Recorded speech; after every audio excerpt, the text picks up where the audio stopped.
ناظرین، کیا آپ جانتے ہیں کہ اس دنیا کا سب سے بہترین سپر کمپیوٹر ایک کوانٹم کمپیوٹنگ سسٹم ہے جو لاکھوں ٹریلین کیلکولیشنز ایک سیکنڈ میں کر سکتا ہے؟ لیکن یہ سپر کمپیوٹر قرآن پاک کی سب سے چھوٹی صورت میں چھپی کوڈنگ کو سمجھنے سے بھی قاصر ہے۔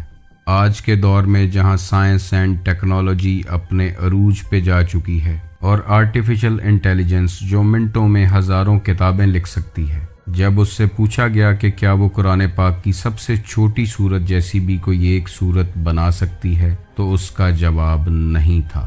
اللہ قرآن پاک میں بار بار انسان کو مخاطب کر کے فرما رہا ہے کہ تم میں سے کون ہے جو غور کرے، تم میں سے کون ہے جو سوچے سمجھے، بے شک اس قرآن میں عقل والوں کے لیے نشانیاں ہیں۔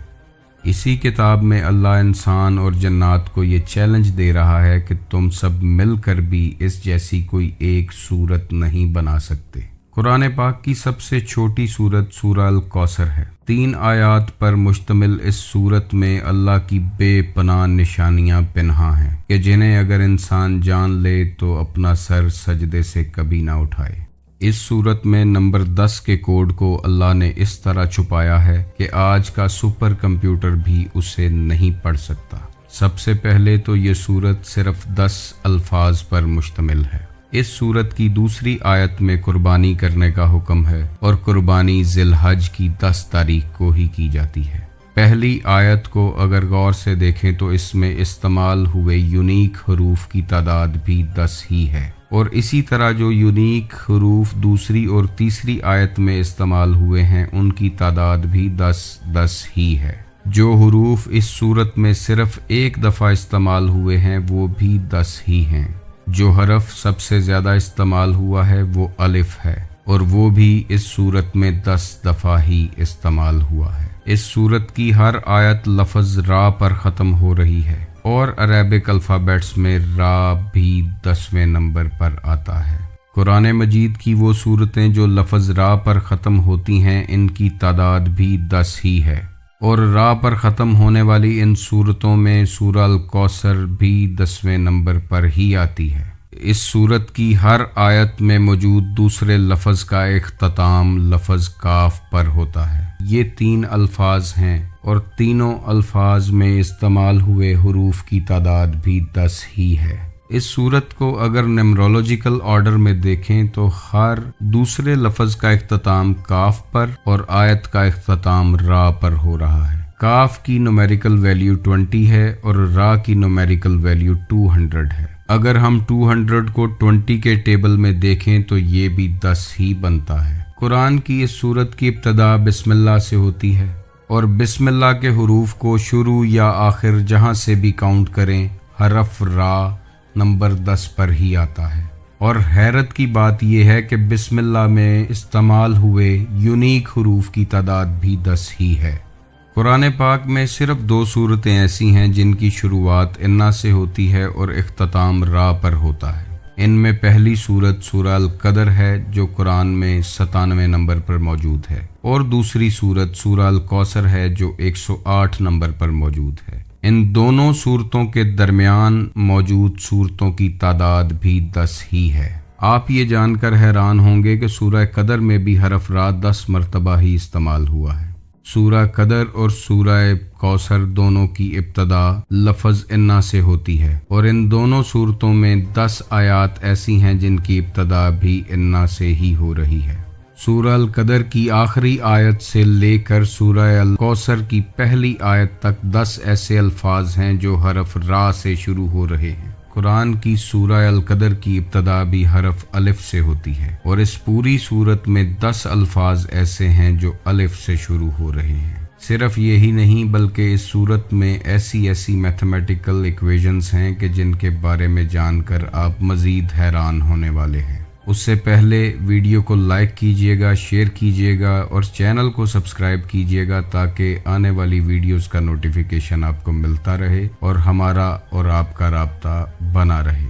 ناظرین، ان تینوں آیات کی اگر نومیریکل ویلیو دیکھی جائے تو پہلی آیت کی نومیرک ویلیو 969، دوسری کی 717 اور تیسری آیت کی 1068 ہے۔ ان تینوں آیات کی نومیرک ویلیو کو جب سنگل ڈیجٹ تک کاؤنٹ کرتے ہیں تو یہ 6 بنتا ہے۔ ان تینوں آیات کی نومیرک ویلیو کو اگر ایک دوسرے کے ساتھ جمع کریں اور اس کے بعد سنگل ڈیجٹ تک کاؤنٹ کریں تو ہر دفعہ آپ کو نمبر 3 ہی ملے گا۔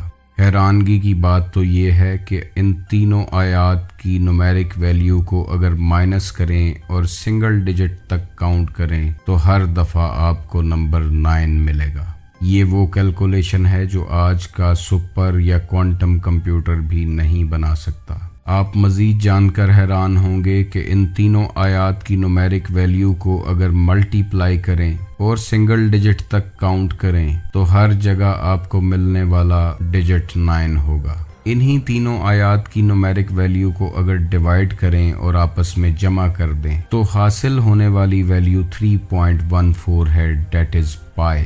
ان آیات کی نومیریکل ویلیو میں 369 کا ایسا کمبینیشن ہے کہ جسے نکولا ٹیسلا دریافت کرتے کرتے عمر گزار گیا۔ نکولا ٹیسلا نے ہی 369 کو سگنیچر آف گاڈ کہہ کر پکارا۔ وہ انہی 369 میں چھپے ہوئے رازوں کو تلاش کرتا کرتا جہان فانی سے چلا گیا۔ ناظرین، نبی محترم صلی اللہ علیہ وآلہ وسلم کے دور حیات میں عرب اپنی شاعرانہ فصاحت و بلاغت کے لیے انتہائی مشہور گردانے جاتے تھے۔ انہیں اپنے فصیح و بلیغ ہونے پر بہت ناز تھا، جس کی وجہ سے وہ غیر عربوں کو اجمی کہہ کر پکارتے تھے، یعنی کہ گونگا سمجھتے تھے۔ عربوں کو اپنی زبان اور شاعری پر اتنا عبور حاصل تھا کہ وہ ہر سال مکہ میں شاعری کا ایک کمپٹیشن رکھتے تھے، اور خانہ کعبہ کے ارد گرد ایک ایسا میلہ لگتا تھا کہ جس میں دور دراز سے زبان عرب کے شاعر شمولیت کرتے تھے۔ شاعری کے اسی کمپٹیشن کے دوران نبی علیہ السلام نے ان 3 آیات کو لکھ کر کعبہ کی دیوار سے ٹانگ دیا۔ ہر پڑھنے والا جب ان 3 آیات کو پڑھتا تو وہ کہتا کہ یہ کسی انسان کا لکھا ہوا کلام نہیں ہے، یہ کلام خدا کے علاوہ کوئی نہیں لکھ سکتا۔ یہ بات وہ آیات کے الفاظ کو دیکھ کر نہیں بلکہ اس کے پیچھے چھپے ہوئے میتھمیٹیکل ایکویشنز کو دیکھ کر کر رہے تھے۔ وہ جانتے تھے کہ ایسی میتھمیٹک ایکویشنز کسی انسان کے لیے بنانا ناممکن ہے۔ وہاں موجود جو انسان ان 3 آیات کو پڑھتا تو وہ اپنے لکھے ہوئے کلام پر شرمندہ ہو جاتا اور کہنے پر مجبور ہو جاتا کہ یہ کلام الہی ہے۔ قرآن پاک میں اللہ نے فرمایا کہ اے حبیب، ان قریب تیرا رب تجھے اتنا عطا کرے گا کہ تو راضی ہو جائے گا۔ اور اس سورہ میں اللہ فرما رہا ہے کہ اے حبیب، ہم نے آپ کو کوثر عطا کی۔ اب کوثر جو کچھ بھی ہے وہ منزل رضائے رسول علیہ الصلاۃ والسلام ہے۔ یہ وہ مقام ہے کہ جس پر اللہ کے رسول راضی ہو گئے۔ کچھ لوگ سمجھتے ہیں کہ اس آیت میں شاید حوض کوثر کی بات ہو رہی ہے۔ سورہ رحمان کی طرف چلیں تو اللہ فرماتا ہے کہ تقوی اختیار کرنے والوں کے لیے 2 جنتیں ہیں۔ تو پھر ایسا کیسے ہو سکتا ہے کہ اللہ تعالیٰ نے جنت کا ایک چھوٹا سا کنواں عطا کر کے اس آیت میں جتلایا ہو اور اسے رضائے رسول علیہ السلام کا مقام بتایا ہو؟ اس آیت میں موجود کوثر کوئی کنواں نہیں ہو سکتا۔ یہ کوثر کچھ اور ہے، یہ وہ نہیں ہے جو لوگ سمجھ بیٹھے ہیں۔ یہ سورت اس وقت نازل ہوئی جب حضور علیہ السلام کے 2 بیٹے پیدا ہونے کے بعد وصال کر گئے، اور عربوں کے ہاں باپ کا وارث صرف بیٹے کو سمجھا جاتا تھا۔ آپ علیہ السلام کے دونوں بیٹوں ابراہیم اور قاسم کے وصال کے بعد آپ کے دشمنوں نے آپ کو بے اولاد یا ابتر کہنا شروع کر دیا۔ وہ دشمنان رسول آپ پر طعنہ زنی کرتے اور آپ کو دکھ پہنچاتے، جس پر اللہ تعالیٰ نے یہ آیات نازل فرمائیں۔ پہلی آیت میں جس کوثر کا ذکر ہے وہ آپ علیہ السلام کی پاک بیٹی سیدہ کائنات حضرت فاطمۃ الزہرا سلام اللہ علیہا ہیں، کہ جن کے ذریعے حضور علیہ السلام کی اولاد آج دنیا کے کونے کونے میں پھیلی ہوئی ہے۔ اور اس سورت کی تیسری آیت یہ کہہ رہی ہے کہ جو آپ علیہ السلام کا دشمن ہوگا وہی بے نام و نشان اور بے اولاد رہے گا۔ اس کا نام لینے والا یا اس کا وارث دنیا میں نہیں ہوگا، اس کی وراثت اس کائنات میں نہیں چلے گی۔ اور آپ دشمنان رسول صلی اللہ علیہ وآلہ وسلم کی ہسٹری اٹھا کر دیکھیں تو آج ان کی اولاد آپ کو دنیا میں کہیں پہ نظر نہیں آئے گی۔ کیونکہ یہ قرآن کا فیصلہ ہے۔ یہ سورت سیدۃ العالمین سیدہ فاطمہ الزہرا سلام اللہ علیہا کی شان میں نازل ہوئی۔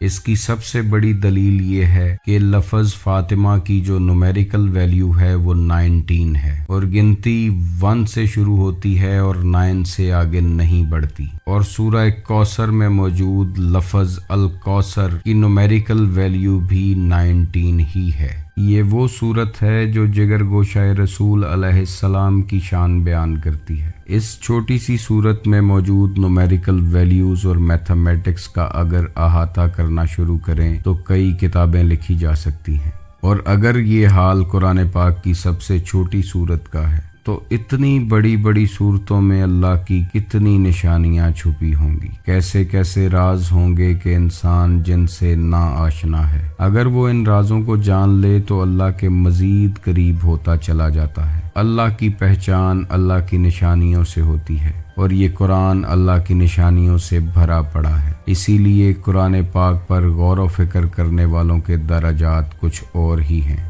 مسلمان کو خبر نہیں کہ اس کے گھر میں جو کتاب رکھی ہے اس میں کتنے راز، کتنے معجزات پوشیدہ ہیں۔ اللہ تعالیٰ آپ کو اور مجھے اس قرآن کے میسج پر غور و فکر کرنے کی توفیق عطا فرمائے۔